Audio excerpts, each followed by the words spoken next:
France versus New Zealand. This is the game I'm looking forward to watching the most, even as a box supporter. This is the game I want to watch the most. France, world number 3 against New Zealand, world number 2 in Paris. I mean, it can't get any bigger.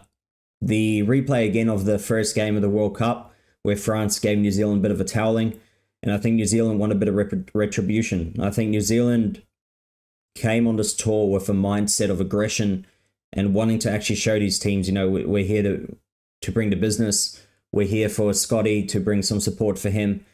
And I think they're just going to grow as a team. You could see from the start of the Rugby Championship, they looked a bit shaky. That first tests against England as well.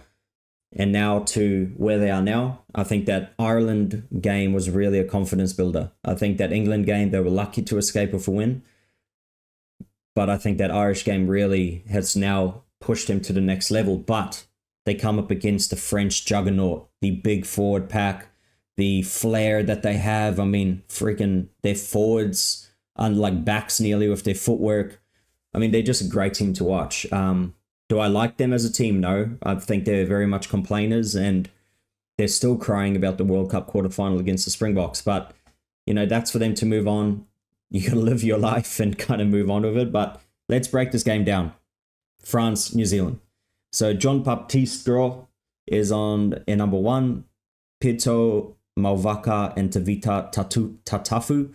Obviously, very French-sounding names those are, isn't it? In the front row, I mean, they're very good front row. Big boys as well. Tamaiti Williams, Cody Taylor, and Tara Lomax. So Cody is back from his head knock. Another massive forward pack. So this is going to be great. I mean, the forward battle is going to be great. The backs are going to be a great battle as well. Then you got Thibaut Flamé and Scott Barrett, both at 4. Emmanuel Miafu and Tupou Va'ai at 5. I think the line-out battle is going to be great. I think New Zealand's line-out is probably one of the best in the world right now. I think top 3. They gave the Irish 6s and 7s. South Africa, they stole a few balls. So I think their line-out is right up there. The top 2, 3 of the world, in my opinion. Then for the back row for the French, you got Paul Bourdonnais. Then you got Alexandre Rourma. You got Gregory Aldrit. And then you got the New Zealand, you got Finau in at 6. You got Ardie Savea back to 7 with the injury, obviously, to Sam Cane. And then you got Wallace Satiti in at number 8. Man, what a revelation he's been. Amazing. He's a great, great player. He's nearly like, if he can maybe increase his ball, stealing skills, he's going to be the next Ardie. And if not better, because he's learning under Ardie as well. So learning to trade from the master, really. Then you got Antoine Dupont in at number 9.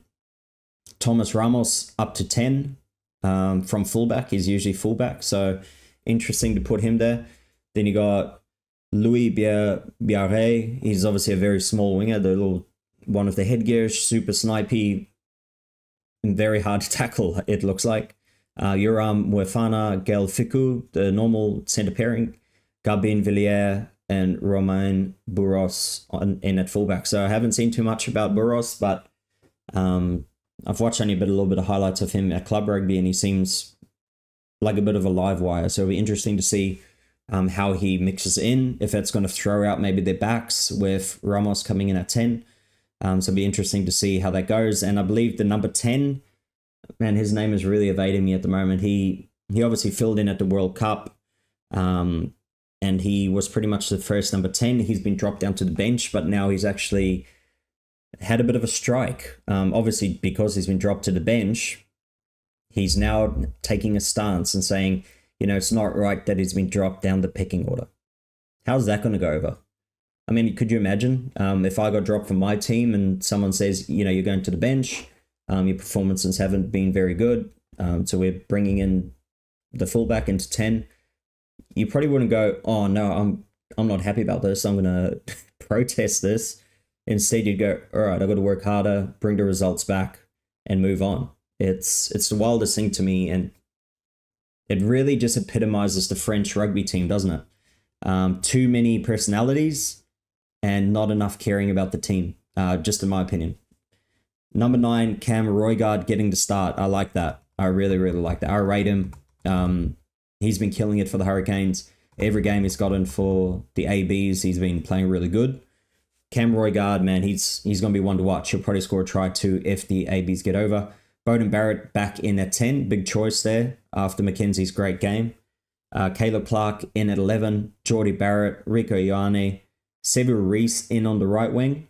And then Will Jordan at fullback. So that's always the thing. I think I always imagine like a high-scoring, flary game between these two, but it always seems to be like a low grinding game for some reason. So let's see if the All Blacks learned from the South African, I guess, game plan where they try to keep the ball,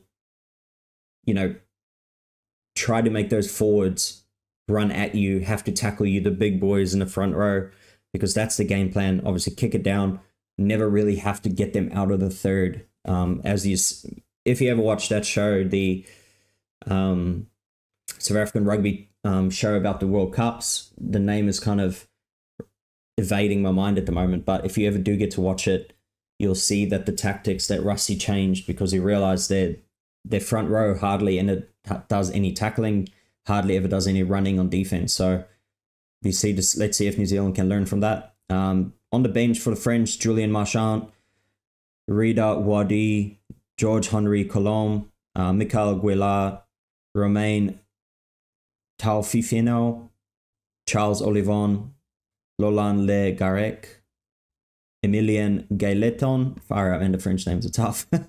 Asafa Almoa on the bench for the ABs, Ofa Tuongafasi, Hasilio Tosi, the big boy, Patrick Tuipulotu, Peter Lakai, Cortez Ratema, Anton Leonard-Brown, and Damon McKenzie, who will definitely be coming on and making an impact, I think.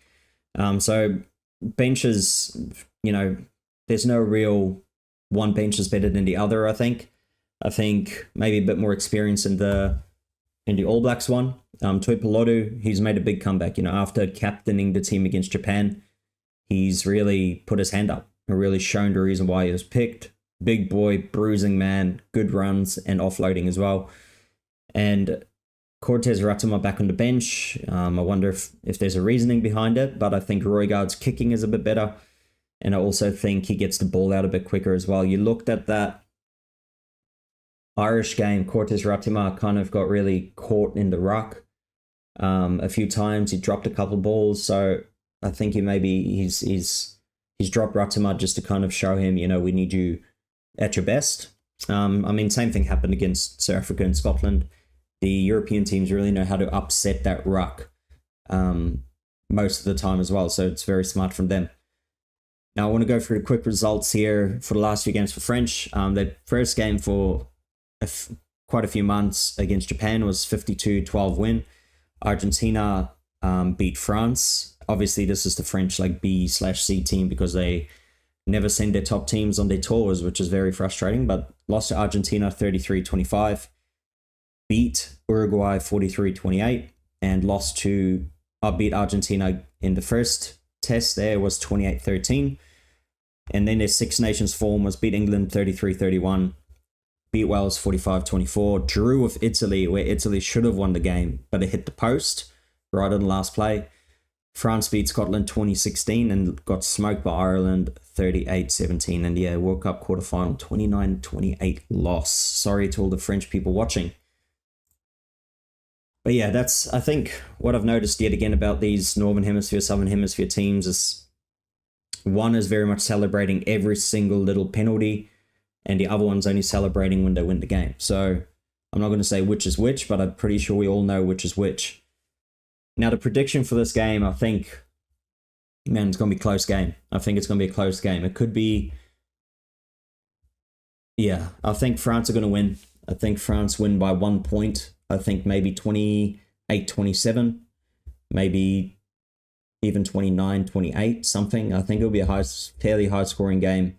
The weather seems to be holding up, and I think, hopefully, Amashu Kelly, the ref, I believe he is Georgian. I hope he just lets the game flow, let the French and the ABs really play the games we used to see them play back in the 90s.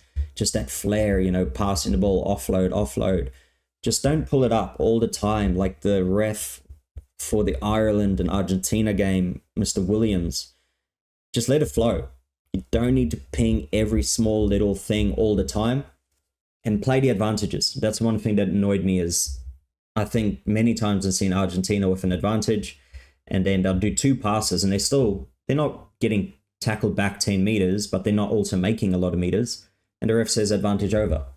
Where I don't know if you remember correctly, but in the World Cup semi-final, I believe it was World Cup semi-final in 2019, South Africa against Wales, I believe the ref let that advantage run for about 2 minutes. I think it's 2 minutes.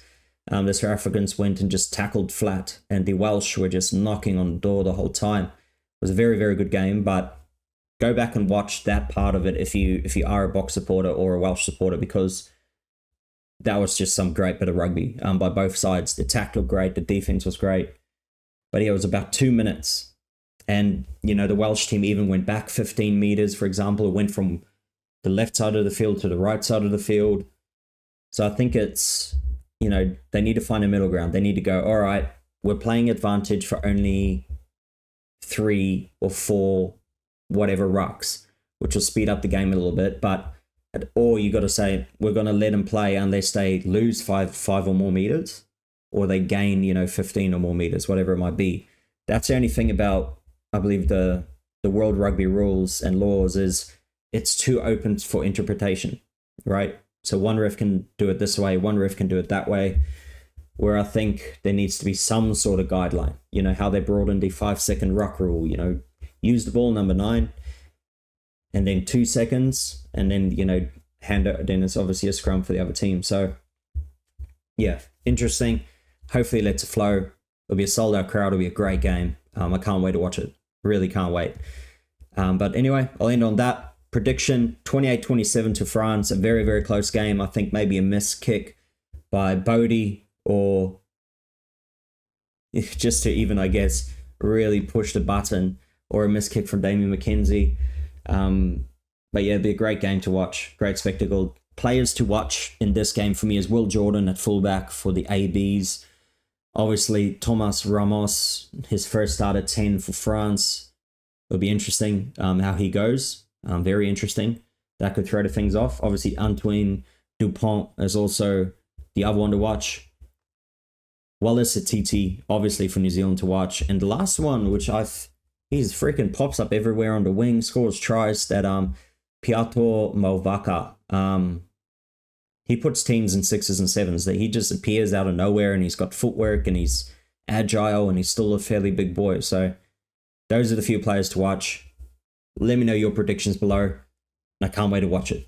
See you on the next one.